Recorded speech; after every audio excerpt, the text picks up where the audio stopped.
Hello, in this video I'm gonna show you how to add a photo to contact on macOS.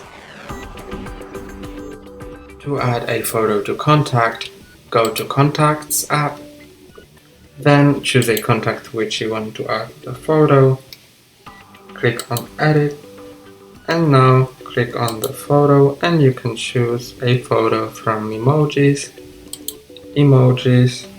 monograms.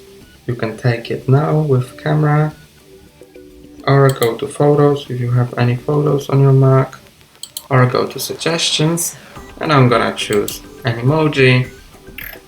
You can see here I can choose one of those or create my own.